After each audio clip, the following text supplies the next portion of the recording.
ليلوم الخوف والكوابيس والخيانة، ليلوم الخوف والكوابيس والخيانة، نحنا قدامنا الصباح، نحنا قدامنا الصباح.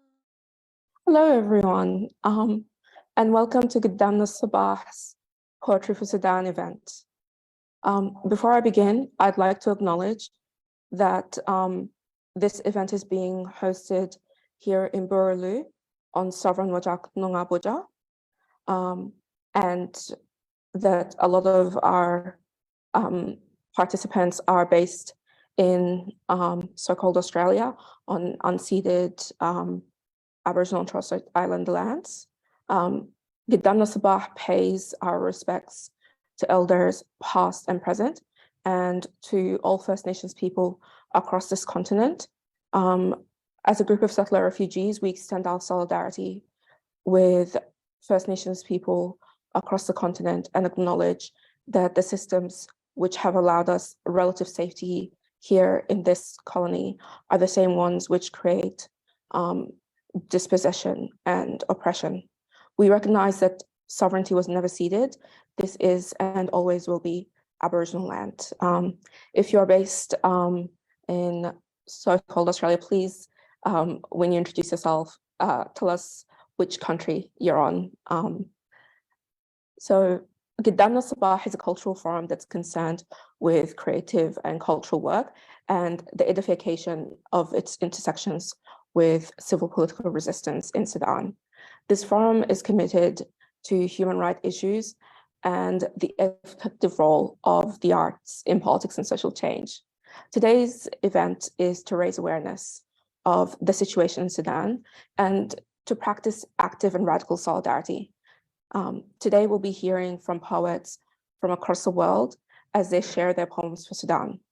The situation in Sudan has been dire since two factions from the previous dictatorial regime began a power struggle on April 15th, 2003. The use of heavy weaponry in densely populated areas in Khartoum and other parts of Sudan has led to thousands of deaths, tens of thousands injured, and millions displaced, and massive amounts of destruction. The two generals leading this war against the Sudanese people, Al-Burhan and Hemeti, have had a history of violence and face numerous allegations of war crimes and human rights abuses. Together, these two generals carried out a military coup on the 25th of October, 2021, sabotaging the transitional Sudanese government that was a step towards democracy in the country. They undertook this coup using the Sudanese armed forces and the Sudanese Response Forces, which is a rebranding of the Janjaweed militias, which are the two forces currently battling in the densely populated areas. Currently, the Rapid Response Forces slash Janjaweed militias are using civilians as human shields, while the armed forces are using heavy artillery against the militias. The loss of civilian life has been catastrophic in all areas of Sudan. Sudan civilians at the moment cannot access medical cares as hospitals have been destroyed. There is little access to clean water, and there has been a catastrophic collapse of all infrastructure. The situation changes daily, and we see the issues that are arising daily. There has been mass internal displacements and also exits towards refugee pathways. And this event is mostly to focus on how art can be used as a force of testimony and awareness sharing. And we are very thankful for all of the artists who are joining us here today. Sudanese politics and art are not distinct things, they are one and the same. And so it's very fitting that we have this event. Our next speaker is Dr. Nandi Chinna. Nandi lives and works on Boomba lands in the Kimberley region of Western Australia. She's the author of 3 poetry collections. Her poetry collection, The Future Keepers, was shortlisted for the Prime Minister's Literary Award in 2020 and was highly commended in the Victorian Premier's Prize in 2019. Nandi was awarded the 2021 Western Australian Premier's Writing Fellowship, one of the top fellowships, creative fellowships in the country. And joining her in reading her poetry in Arabic will be Abu Zayd. Take it away, Nandi. Yes, thank you, Rafeif, and thank you, Afeif, for inviting me to be part of this special event for Sudan. I pay my respects to the Boonwurrung people whose country I'm living on at the moment. Pay my respects to the elders past, present, and emerging. And also I offer my heart and my solidarity to the people of Sudan, who have had so many years of conflict and violence, and I just wish them to have peace soon. I hope this can be somehow resolved, and I hope that international help will come also. So the piece I'm going to read to you is about a friend of mine who's actually Afeif, and his story that he told to me when I first met him in Fremantle many years ago. And it moved me greatly.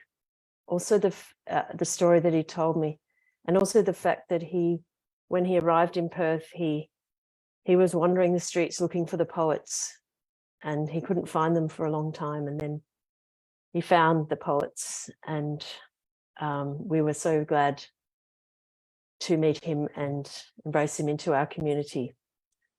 So this piece is called Wire and Trouble, and it's a gift from Afeif to me and from me back to him.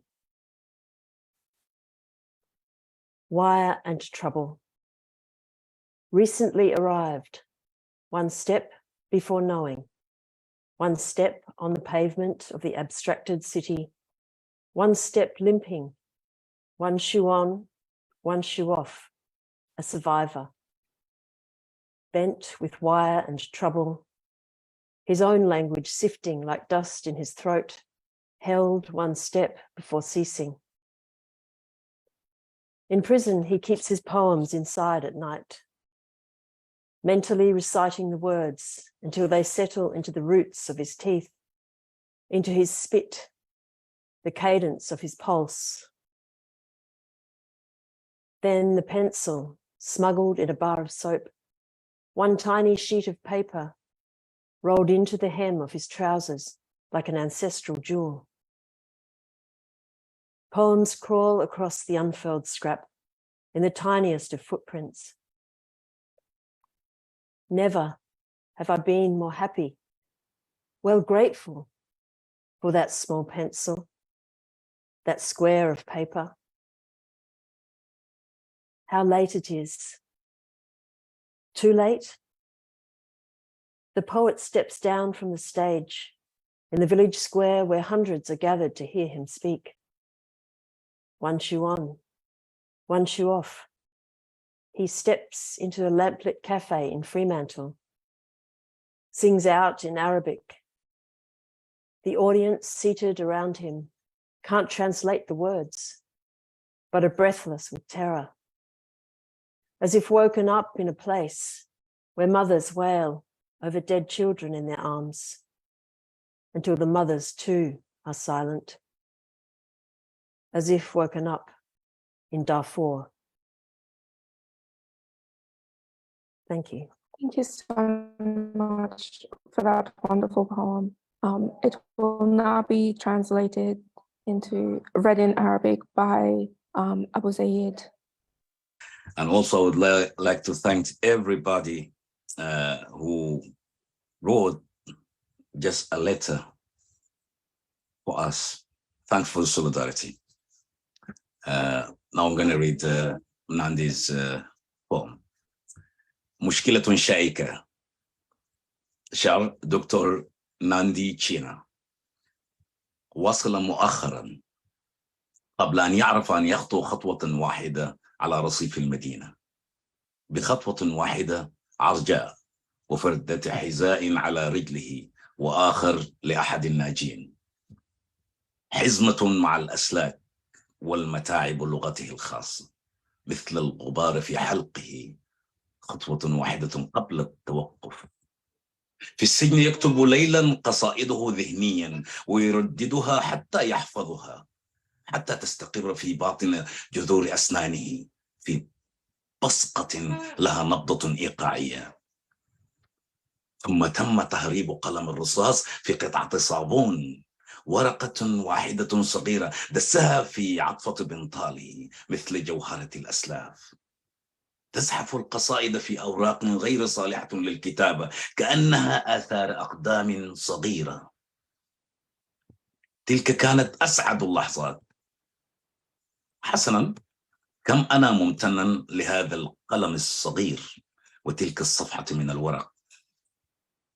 بعد فوات الأوان الشاعر ينزل من على خشبة المسرح في ساحة القرية حيث المئات يجتمعون لسماع شعره. يخطو مرتديا حذاء واحد والثاني منزوع في مقهى لامبلد في فرمانتل، يغني باللغة العربية. الجمهور جالس حوله لا يمكنهم ترجمة الكلمات، لكنهم يتنفسون الرعب والفجيعة وكأنهم استيقظوا في مكان آخر، حيث تنتحب الأمهات على الأطفال القتلى بين أذرعهن، حتى تغرق الأمهات أيضا في الصمت وكأنهم استيقظوا في دارفور. ليلهم الخوف والكوابيس والخيانة، ليلهم الخوف والكوابيس والخيانة، نحنا قدامنا الصباح، نحنا قدامنا الصباح.